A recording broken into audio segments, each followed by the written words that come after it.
Students, आज हम start करने जा रहे हैं प्रोजेक्शन ऑफ प्लेन्स। इसके पिछले पार्ट में हमने समझा प्रोजेक्शन ऑफ प्लेन्स के बेसिक कंसेप्ट।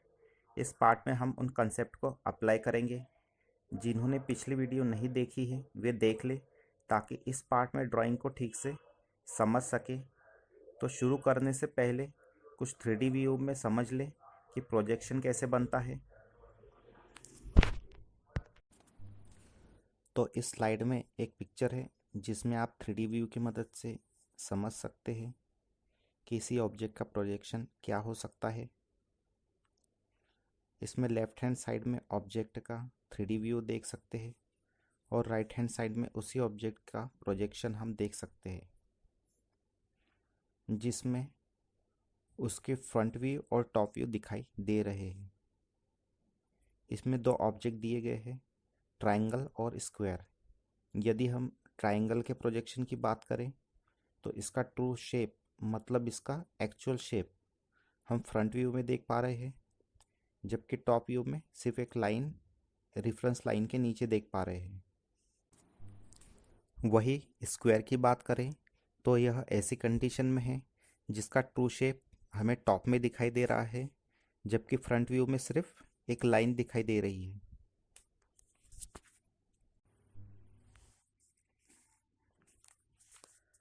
अगले स्लाइड में ऑब्जेक्ट इंक्लाइंड है, जिसके कारण ऑब्जेक्ट की एज फाई एंगल बना रही है। तो इस कंडीशन में हम ऑब्जेक्ट का फ्रंट व्यू देखते हैं तो हमें उसकी एज ए बी और सी डी उसकी एक्चुअल साइज से छोटी दिखाई देंगी। इसमें ऑब्जेक्ट के प्रोजेक्टर लाइंस को डॉटेड लाइन से शो किया है। जो प्रोजेक्टर लाइंस वर्टिकल प्लेन पर ट्रेस करेंगी उसे वर्टिकल ट्रेस कहेंगे, इसे वी टी से शो किया है।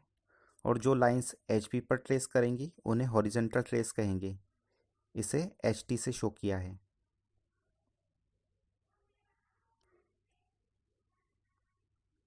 इसमें एक बात और ध्यान रखने लायक है, जितनी भी ड्राइंग्स बनेंगी उनमें फ्रंट व्यू हमेशा डैश वाले लेटर से शो होंगे और टॉप व्यू हमेशा बिना डैश वाले लेटर से शो होंगे।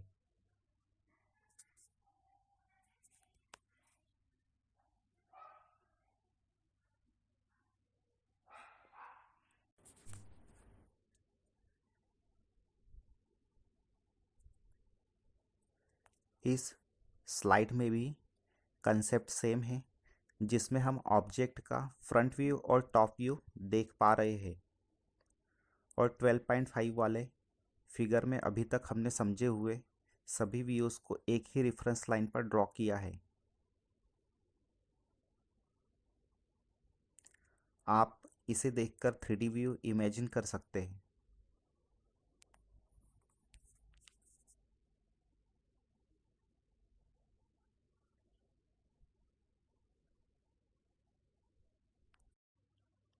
हमारे पास प्रॉब्लम है, draw the projection of a regular pentagon और 25 mm side having its surface inclined at angle 30 degree to the HP and a side parallel to the HP and inclined at an angle of 60 degree to the VP.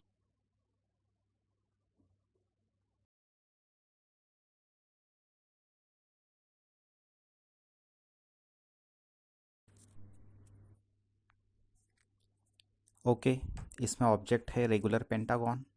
तो पहली बात इसमें जानने की यह है कि हमारे पास ऑब्जेक्ट रेगुलर पेंटागन है जिसकी सभी साइड्स 25 mm है। इसके अलावा सरफेस इंक्लाइंड है 30 डिग्री HP से। अब यह समझने की बात यह है कि जब भी सरफेस इंक्लाइंड होती है प्लेन से, तो वहाँ जो एंगल बनता है वह थीटा होता है, जो 30 डिग्री दिया है। और उसकी साइड इंक्लाइंड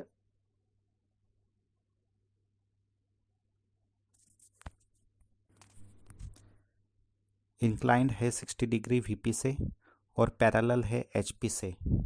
यहाँ हम जानते हैं कि जब भी साइड किसी प्लेन से एंगल बनाती है तो वह एंगल फाई से डिनोट करते हैं, जो 60 डिग्री दिया है।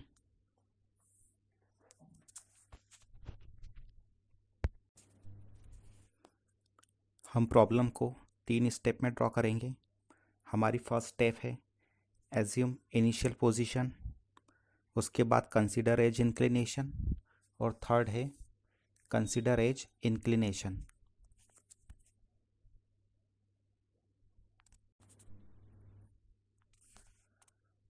तो यहाँ ऑब्जेक्ट की इनिशियल पोजीशन पता करने के लिए हमें ये पता होना चाहिए कि ऑब्जेक्ट की सरफेस किस प्लेन से इंक्लाइंड है, जो कि क्वेश्चन में दिया है।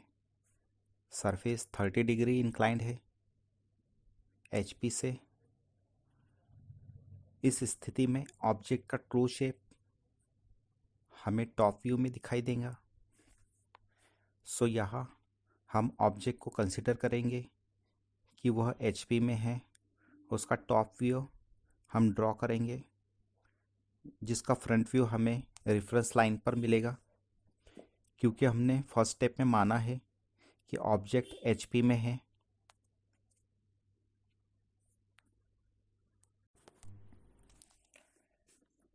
अब सेकंड स्टेप में इसके फ्रंट व्यू को 30 डिग्री इंक्लाइन करेंगे, क्योंकि क्वेश्चन में दिया है ऑब्जेक्ट की सरफेस 30 डिग्री इंक्लाइंड है एचपी से। सो हमने इसे 30 डिग्री इंक्लाइन करके ड्रॉ किया। इसके बाद सभी पॉइंट्स में से होकर प्रोजेक्टर लाइंस यहाँ ड्रॉ किया, जिनमें सेकंड स्टेप वाले फ्रंट व्यू और फर्स्ट स्टेप वाले टॉप व्यू के प्रोजेक्टर लाइंस जहाँ इंटरसेक्ट करेगी वहाँ हम पेंटागोनल्स के कॉर्नर्स फाइंड आउट करेंगे, जिन्हें मिलाने के बाद हमें यह व्यू मिलेगा।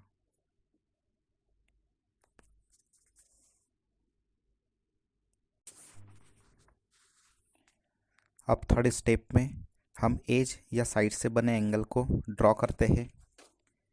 सो क्वेश्चन में गिवन है साइड 60 डिग्री का एंगल बना रही है वीपी से, इसलिए साइड ए को 60 डिग्री एंगल होते हुए ड्रॉ करेंगे। सो पूरा ऑब्जेक्ट 60 डिग्री रोटेट हो जाएगा, जैसा हम ड्राइंग में देख पा रहे हैं। यहाँ भी हम प्रोजेक्टर लाइंस को सभी कॉर्नर से होकर एक्सटेंड करेंगे, जिसमें थर्ड स्टेप का टॉप व्यू और सेकंड स्टेप का फ्रंट व्यू दोनों के प्रोजेक्टर्स जहाँ इंटरसेक्ट करेंगे वहाँ हम सभी कॉर्नर्स पॉइंट्स पता करेंगे और सभी पॉइंट्स को मिला देंगे, जिससे हमें फाइनल फ्रंट व्यू मिलेगा। तो थर्ड स्टेप में हमें फाइनल फ्रंट व्यू और फाइनल टॉप व्यू दोनों ही मिलेंगे।